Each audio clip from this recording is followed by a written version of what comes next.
2 years ago, I had a dream, and in this dream, Yah himself sang to me. They were old songs that I knew, and it was so beautiful. I was mesmerized, and I kept thinking to myself, I cannot believe Yah can sing. It's so beautiful. And while he was singing, he would stop, and he saw that I was so mesmerized and just in awe. I really wasn't paying attention. And he kept saying, Melissa, I want you to remember this when you wake up. Are you paying attention? Listen to what the words are saying. You know these songs, but are you paying attention?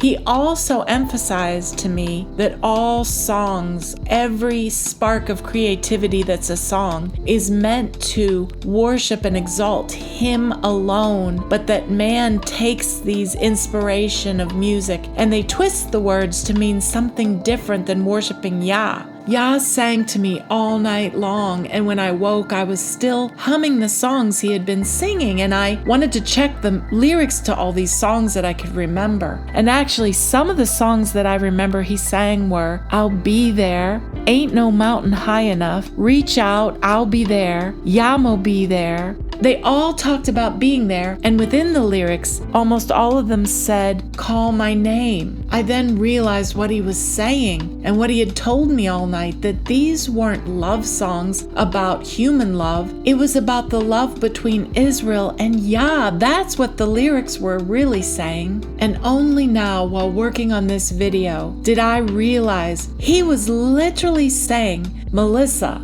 Selah. And to my surprise, Yah does sing to his people. And we find this in Zephaniah 3, verse 17. Yah, your Elohim, in the midst of you is mighty. He will save. He will rejoice over you with joy. He will rest in his love. He will joy over you with singing. And look what he said to Moses in Deuteronomy 31, verse 19. Now therefore, write this song for you and teach it the children of Israel. Put it in their mouths, that this song may be a witness for me against the children of Israel. Yah had Moses teach the children of Israel a song that foretold what would happen if they turned away from Yah and worshiped idols. The song carried covenant warnings that they couldn't forget. Within the lyrics of the song, it testified against them that you knew this, Yah warned you, and yet you still rebelled. The word Selah in Hebrew carries the idea of a pause, a lifting up, a moment to reflect deeply on what has just been spoken. Scholars debate its meaning. Some even say it's a musical interlude, but beyond the debate, Yah is calling us to see something. Selah is not just a word for singers or musicians. It is a word for us. And it appears only in Psalms and Habakkuk. In Psalms, it comes again and again like a marker. Stop, pause, reflect. In Habakkuk, it appears 3 times, woven into a prophetic prayer. The first mention of Selah is in Psalm 3, verse 2.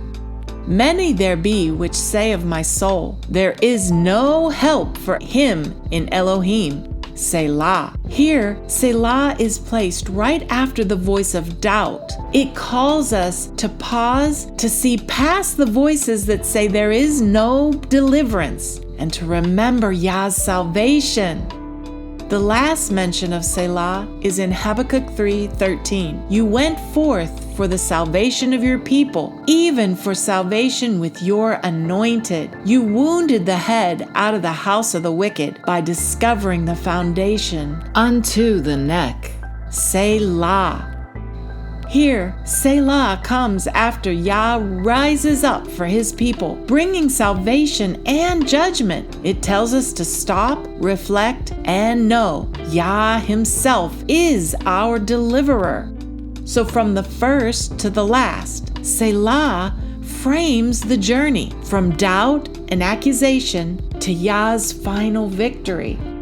There are a total of 71 Selahs in the Psalms. And if we look at the message overall in Psalms, Yah is telling us, trust me, I am your refuge, I am your deliverer, I am your shepherd. I am your strength and your salvation. Again and again, the Psalms call us to lift our eyes, to pause, and to remember Yah saves. Then Habakkuk takes this same word, Selah, and seals it in prophecy, where it appears 3 times, and that's very important. Habakkuk 3, verse 3. Yah came from Teman, and the Holy One from Mount Paran. Selah. Here, Yah's presence is revealed in glory, moving from the south with brightness like the sun. Selah. Pause. See his coming. Habakkuk 3, verse 9. Your bow was made quite naked, according to the oaths of the tribes, even your word. Selah. Here, Yah's covenant weapon is uncovered, his word, his promises made bare before the nations. Selah. Pause and see his covenant. Habakkuk 3, verse 13. You went forth for the salvation of your people, even for salvation with your anointed. You struck the head from the house of the wicked by laying bare the foundation unto the neck. Selah. Here, Yah's victory is declared, the oppressor crushed, the remnant saved. Selah. Pause. See his deliverance. So 3 times in Habakkuk's prayer, Yah calls us to pause, to see his coming, his power, and his salvation. So when Yah sang to me, saying, Melissa, pay attention, listen to these words, he was saying, Selah.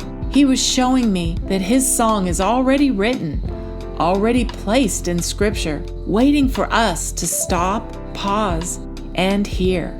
So from first to last, from Psalms 3 to Habakkuk 3, Selah is a journey. It begins with the enemy saying, there is no help for you in Elohim, and it ends with Yah himself rising to save his people. Between those 2 markers, there's a beautiful prophetic song where Yah sings to the remnant. Stop, pause, hear the warning, return to me alone, and see my salvation.